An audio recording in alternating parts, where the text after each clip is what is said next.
안녕하세요. 정다문교회 교리 공부 복습 시간입니다. 내 인생의 진짜 목적은 뭘까? 살면서 누구나 한 번쯤은 꼭 해보는 질문이죠.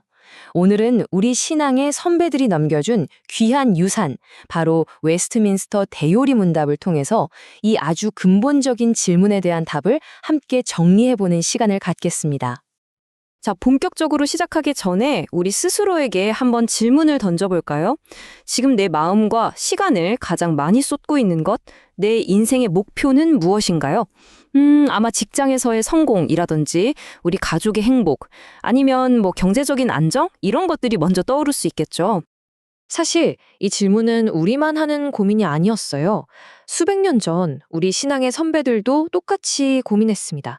그리고 그 깊은 묵상과 통찰의 결과를 바로 이 웨스트민스터 대요리문답에 고스란히 담아두었죠. 자, 그럼 그 지혜의 문을 한번 활짝 열어볼까요? 첫 번째 순서입니다.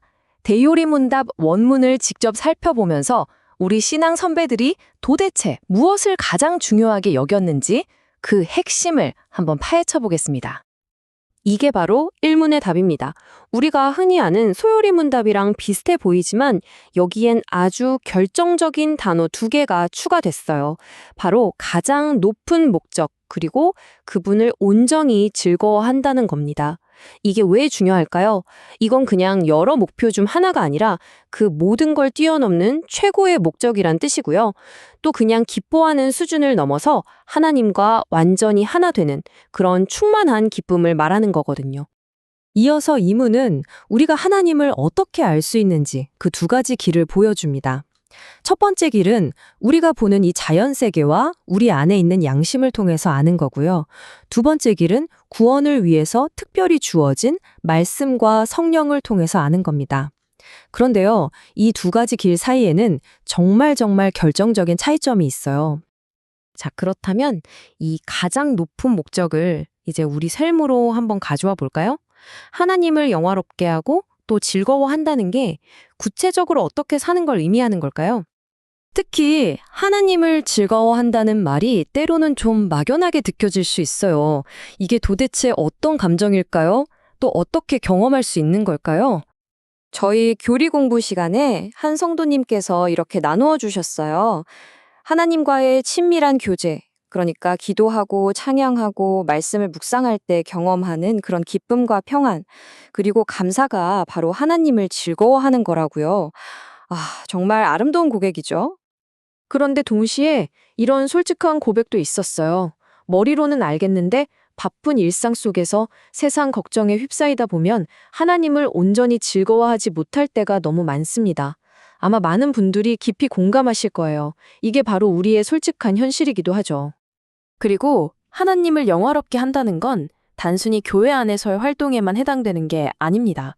이건 내 가정과 직장, 내 삶의 모든 영역에서 나의 생각과 말, 행동의 중심에 하나님을 두는 것을 의미해요. 내가 하는 모든 일을 통해서 그분의 선하심과 지혜를 드러내는 것, 바로 그겁니다. 자, 이제 다시 이 문답으로 돌아가서요. 하나님을 아는 2가지 길에 대해서 좀 더 깊이 파고들어 보죠. 신학에서는 이 2가지 길을 아주 중요한 개념인 일반 계시와 특별 계시라고 부릅니다. 이 표를 보시면 2 계시의 차이점이 한눈에 딱 들어오죠? 일반 계시는 창조 세계를 통해서 모든 사람에게 하나님의 존재를 알려줘요. 하지만 특별 계시는 성경과 성령을 통해서 택함받은 자들에게 구원의 길을 보여줍니다. 바로 이 지점 때문에 일반 계시만으로는 구원을 얻을 수 없다는 결론이 나오는 거죠. 성경은 이 일반 계시의 힘이 얼마나 강력한지 이렇게 증언합니다. 우리가 밤하늘의 별을 보거나 웅장한 자연 앞에 섰을 때 창조주를 떠올리는 것처럼요. 만물을 통해 하나님의 능력과 신성이 너무나 분명히 보이기 때문에 아무도 하나님 몰랐는데요? 라고 핑계댈 수 없다는 겁니다. 그런데 바로 여기서 결정적인 한계가 드러납니다. 일반 계시는 우리에게 창조주가 계시다는 사실까지는 알려주지만 내 죄의 문제를 어떻게 해결하고 그분께 나아갈 수 있는지, 다시 말해 구원의 길은 알려주지 못한다는 거죠.